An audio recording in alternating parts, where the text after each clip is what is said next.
everybody, Chuck Barone here. It is Thursday, October the 12th, 2023, CPI day, and oh man, the numbers are in. Market going crazy, world going crazy, watching the bulls try to spin it, the bears trying to make it worse than it is. It's just frickin' chaos.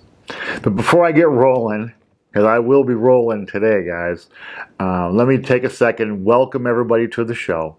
And as always, thank you guys for your support. You guys watching these videos every day, keep coming back. It means the world to us, guys. We appreciate it. All right, so let's talk about these markets today. So we knew today was two big numbers coming. We're going to get CPI. We're going to get the jobs report. And interestingly, both of those came in unchanged. CPI coming in top line 3.7, exactly the same as last month. Jobless claims coming in 209,000, exactly the same as last week. Both of those numbers, in my humble opinion, unlike I guess the market and these analysts, not good news for the Fed, not good news for the inflation fight.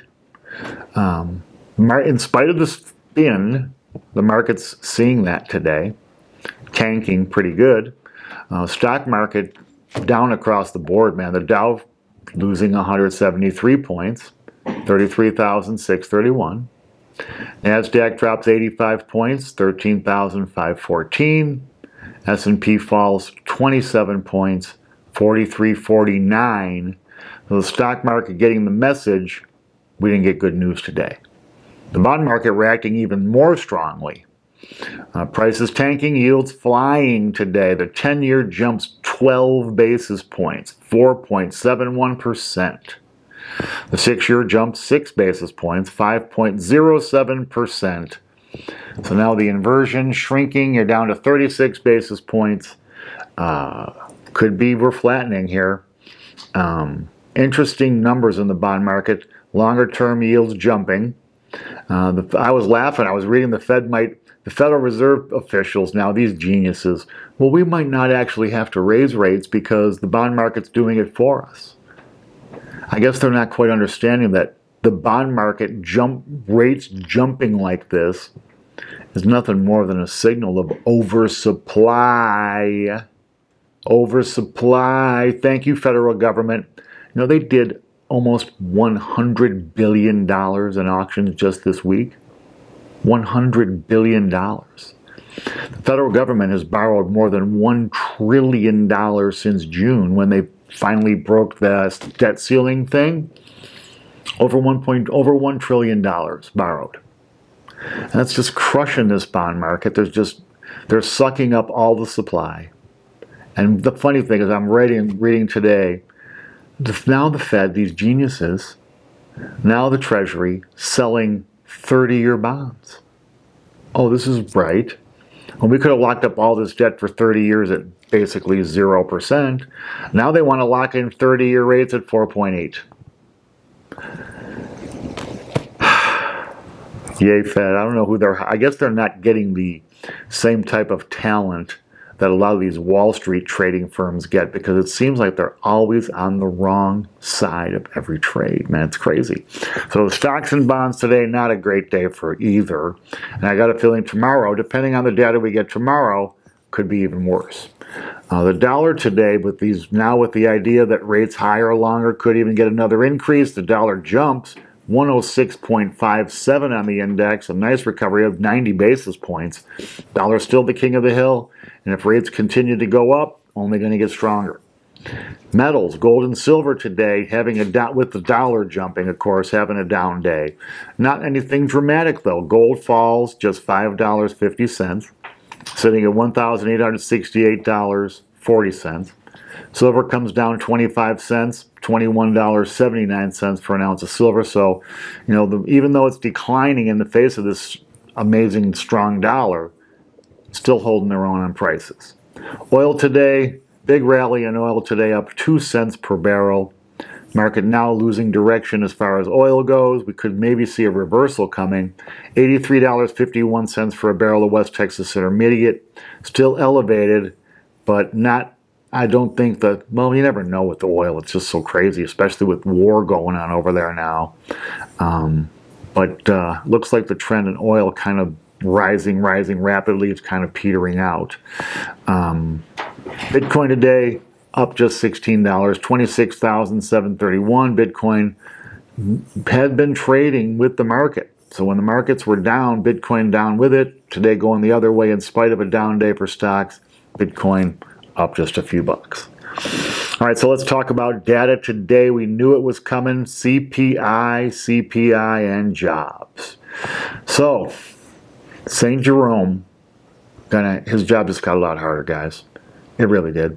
No matter how much the media, analysts, economists, these permanent bulls try to spin this, okay, these are not good numbers. CPI comes in hotter than expected. Economists saw 0.2% last month, came in 0.3% instead.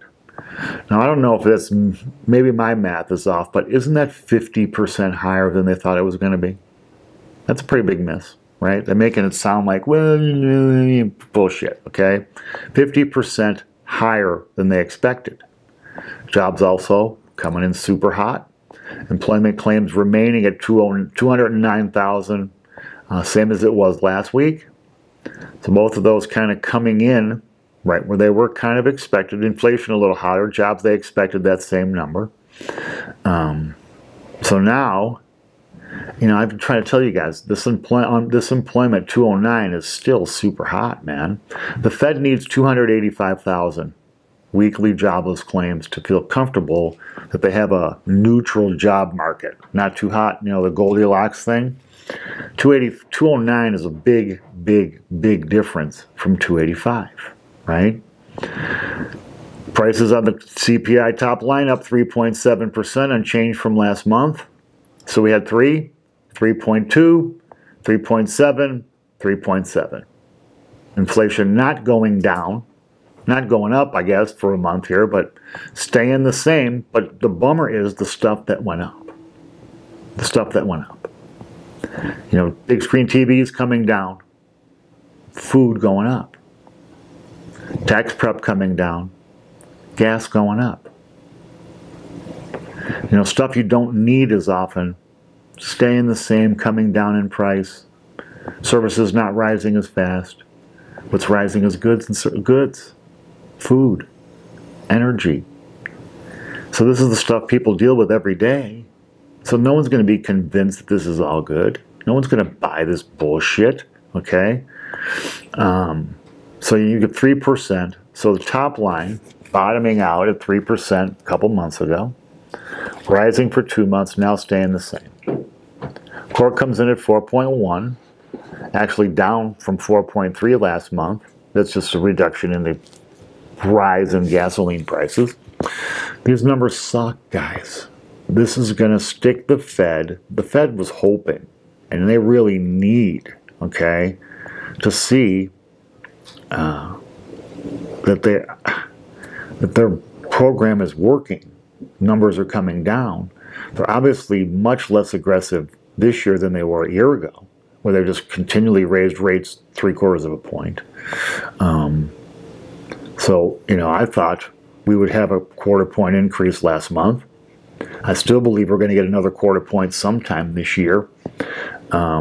These numbers support that.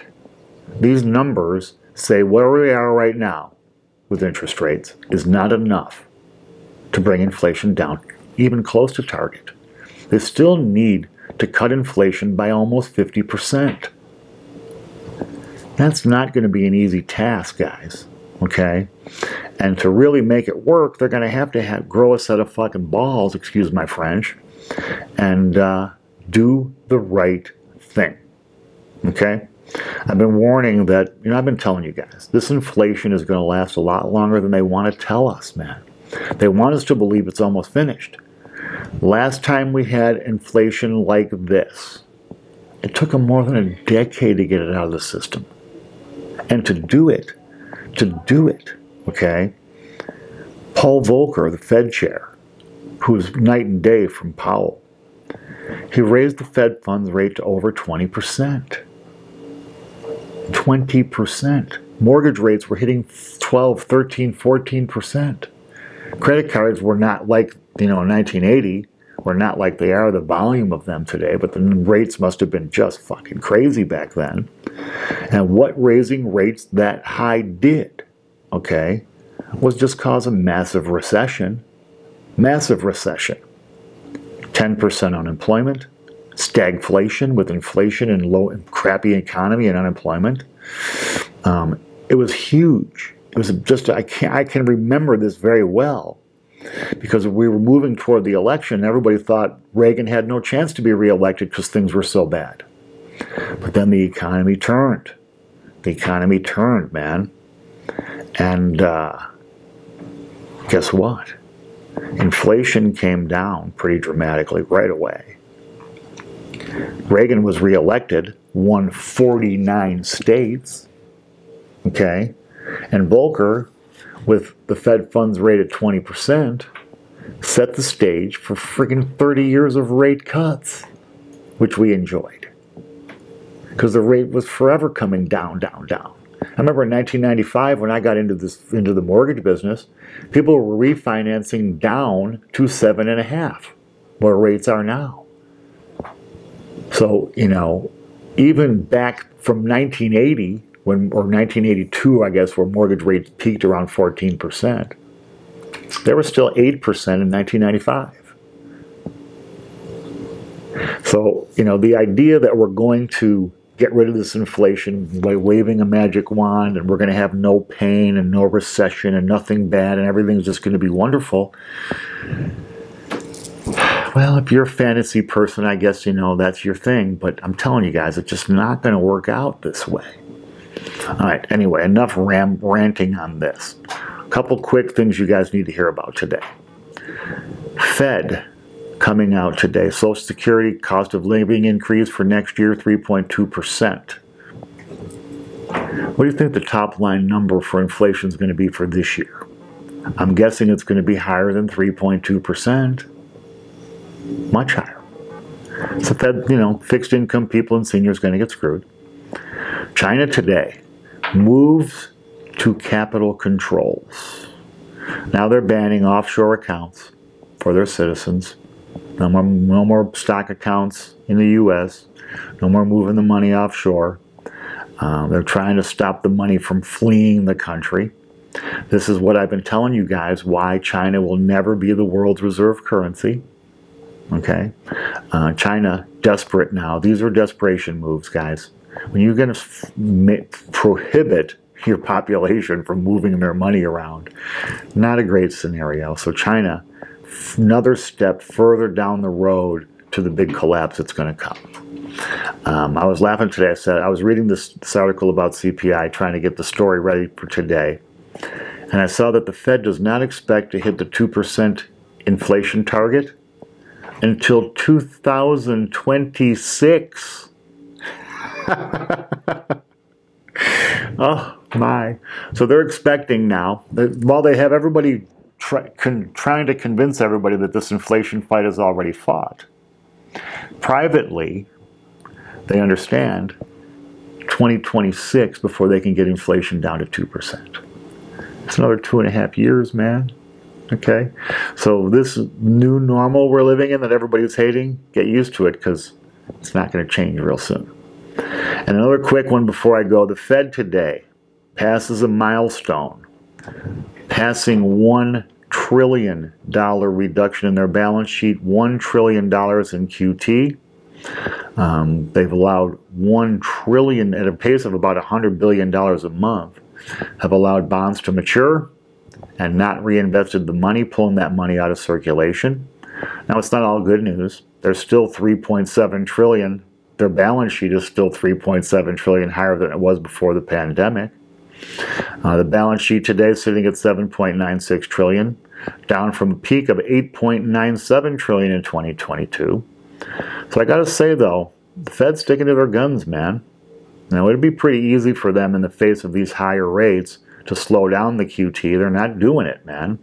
So when you have higher rates, you have money being pulled out of circulation pretty dramatically, $100 billion a month. And then you got the Fed in there borrowing money, or the Treasury in there borrowing money like they're burning it. Well, interesting stuff. But you got to give the Fed props. They're sticking to their guns. They're forecasting what they're going to do, and they're doing it. So anyway, guys, that's it for today. A lot of data to digest today. We'll be back tomorrow to wrap up this week and kind of put everything that's happened this week in perspective. As always, we appreciate your support. If you could, please hit the like button. It helps change the algorithms around, gets our videos out in front of a few more people. We appreciate the extra views. As always, hit me up with your questions and comments. We'll be back tomorrow to bring you the news you need, guys. Till then, take care.